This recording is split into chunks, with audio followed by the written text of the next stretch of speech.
Hello everyone. आज का ये जो वीडियो है, जो मीटिंग हुआ था आज सीएलसी चीफ लेबर कमिश्नर के साथ, डीएफएस, आईबीए और यूएफयू का, और बैंक का कुछ मैनेजमेंट के लोगों भी, इसमें जो बातचीत हुआ था उसका डिटेल्स में, इसका पहले कुछ एक सर्कुलर में निकला था, लेकिन उसमें पूरा डिटेल्स नहीं था, शॉर्ट में था। अभी डिटेल सर्कुलर लेबर डिपार्टमेंट से इशू हो चुका है, सीएलसी से। वही सर्कुलर के ऊपर डिटेल क्या क्या बातचीत हुआ उस आज का वीडियो में हम डिस्कस करेंगे।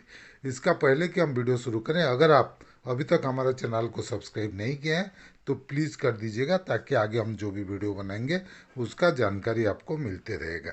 CLC official letter, detail of today's reconciliation meeting, पूरा डिटेल पॉइंट वाइज इसमें डिस्कशन हुआ है ये लेटर में। तो प्लीज़ वीडियो को शुरू से लास्ट तक ज़रूर देखिएगा।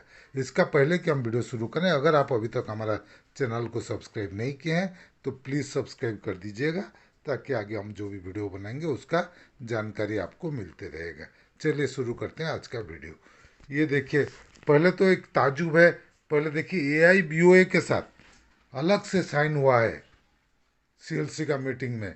ये लोग अलग से क्यों अटेंड किए मुझे भी नहीं मालूम। इधर एआईबीओए का एस नागराज जी हैं, और यूएफबी में एआईबीओए का मिस्टर खान साइन किए हैं। दो अलग अलग क्या गुड चल रहा है पता नहीं मुझे, लेकिन एआईबीओए के साथ अलग से सीएलसी का सिग्नेचर हुआ है।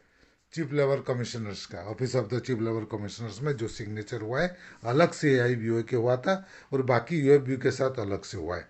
तो चलिए देखिए, ये यूएफबी के साथ जो है उसका डिटेल मैं आपको बता रहा हूँ। ये डेटेड 21/3/2025।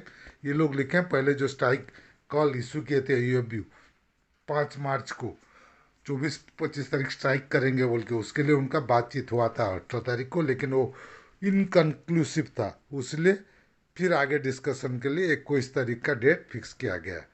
लेकिन पहले जो बात हुआ था 18 तारीख को, 13 इश्यूज के ऊपर बातचीत हुआ था। उसमें से जो 5 डेज बैंकिंग है, वो ऑलरेडी आईबीए से रिकमेंड होकर गवर्नमेंट के पास पेंडिंग पड़ा हुआ है।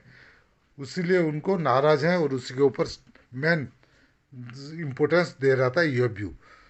क्योंकि गवर्नमेंट अभी तक हमारा 1 साल से ऊपर हो गया, क्यों उधर अप्रूव नहीं दे रहे हैं आफ्टर लैप्स ऑफ 1 ईयर।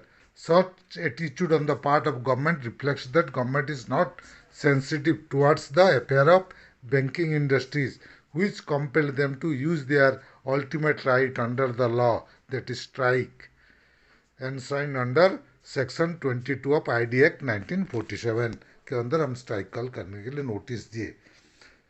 उसके बाद वो 18 तारीख का बातचीत होने के बाद 21 तारीख को फिर बातचीत के लिए वो बुलाया गया, with instruction of the DFS and IBA to reconsider their decision. और एक बार रिकन्सिडरेशन करने के लिए उनको बोल के 21 तारीख को बुलाया गया। This resume today. फिर उसके बाद डिस्कशन हुआ। उधर जो रिप्रेजेंटेटिव है डीएफएस का, वो बोले उनको ज़्यादा कुछ और एक्स्ट्रा बोलना नहीं है, जो उस दिन बोले थे वही है, सेम चीज़ है, कि गवर्नमेंट का कंसिडरेशन में अभी भी है। However the representative of IBA, IBA का जो रिप्रेजेंटेटिव थे, वो लोग बोले कि हमारा काम है उसको फॉरवर्ड करना, हम डीएफएस को ऑलरेडी फॉरवर्ड कर चुके हैं, आगे हमारा रोल नहीं है। जो भी अप्रूवल करना है डीएफएस को करना है, लेकिन फिर भी हम डीएफएस को परस्यू करेंगे फिर इसको अप्रूव करने के लिए, क्योंकि हम ऑलरेडी रिकमेंडेशन भेज चुके हैं। यही बोला है आईबीए ने बोला। And assure that they will pursue the matter with the government as its optimum level so that fruitful result is seen as soon as possible. बार बार वो बोले हम परस्यू करेंगे, चल रहा है, हो रहा है, लेकिन कुछ नहीं हो रहा है अभी तक। 1 साल हो गया, 5 डेज बैंकिंग का कुछ हुआ ही नहीं।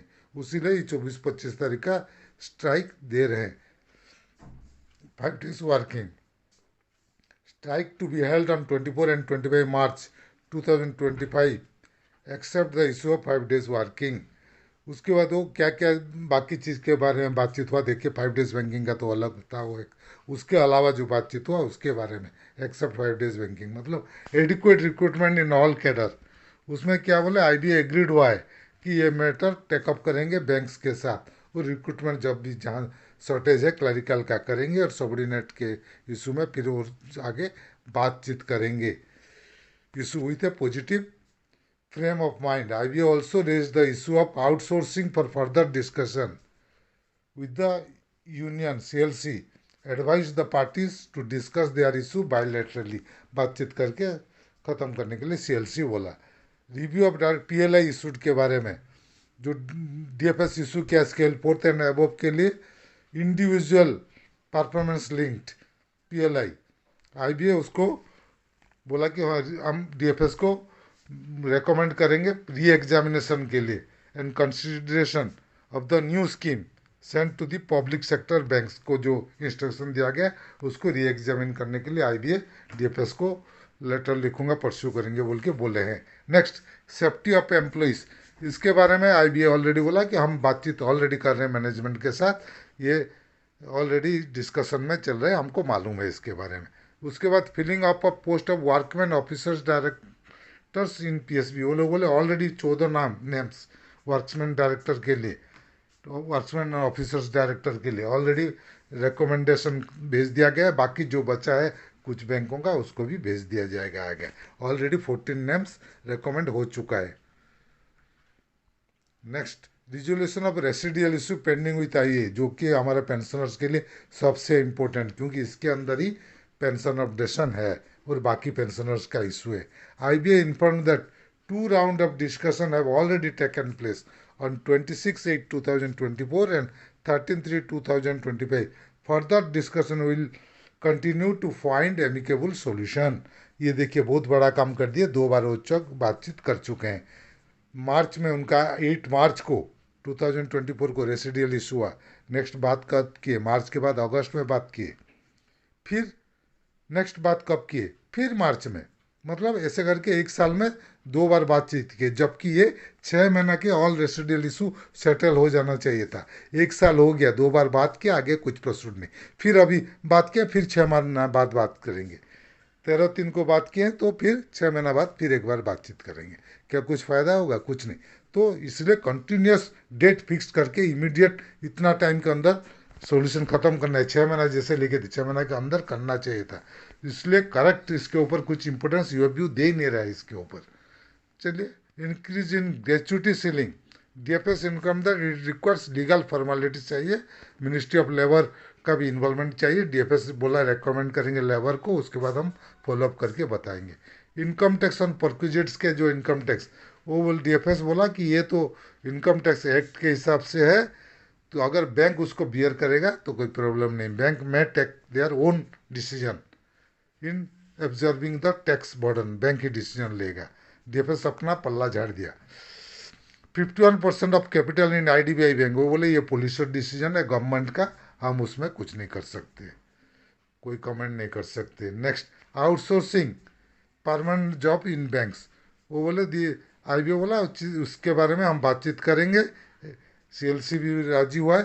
दे are ready to discuss the issue with UABU in the background of the guidelines of RBI and having regards to the judgement of the Supreme Court का जजमेंट और RBI के गाइडलाइंस में further discuss करेंगे बोल दिया outsourcing के बारे में. Unfair labour practice in banking industry, इसमें यूनियन का ऑब्जेक्शन है जो स्केल 4th एंड अबोव है उनको कुछ बैंक रेस्ट्रिक्ट कर रहे हैं. SMG स्केल 4th या उनसे अबोव से यूनियन से मेंबर बनने के लिए उनको बहुत सारा बैंक रेस्ट्रिक्शन किए हैं. तो इसके लिए वो कंप्लेन किए, तो CLC बोला आप इसको एक कंप्लेन डालिए, हम उसके ऊपर इन्वेस्टिगेशन करेंगे. Violation of section 25T and ID Act 1947, so that the matter be investigated with legal application of mind and appropriate action may be initiated if required. ये बोला है DFS. उसके बाद ये बातचीत जो है उससे लगा कि कुछ होने वाला नहीं है, स्ट्राइक कंटिन्यू करेगा. जो रिप्रेजेंटेटिव है कोई समझौते में पहुंच नहीं पाए, स्ट्राइक कंटिन्यू करेंगे होगा. इसी जगह में CLC ने क्या किए, took a move and asked the senior representative of DFS to attend the meeting immediately on video call if it is not possible physically. Accordingly, the joint secretary from DFS Ministry of Finance attended the meeting over video conferencing and informed that the government is considering the issue with all sincere reports. 5 days banking के बारे में है ये. He also mentioned that the issue is under discussion at the government level. इसी के बाद ये जब ये मैसेज आया उसके बाद चीफ लेबर कमिश्नर ने बोले कि सबके इंटरेस्ट में आप स्ट्राइक अभी कॉल्ड अप कीजिए और हम फॉलोअप करेंगे गवर्नमेंट के साथ पर आपका जितना इशू है उसी के लिए। और रिक्वेस्ट किया 12th bipartite settlement 9 joint note agreed upon by IBA with the union association, the CLC also assured that he will monitor the development at periodical interval so that matter may be resolved at an early date। वो बोले हम interval करके solution निकालेंगे, CLC ये assurance दिया। इसके बाद इन view of the above the representatives of UFBU consider the request of the CLC and agreed to defer the proposed strike, postpone strike, defer and postpone the strike.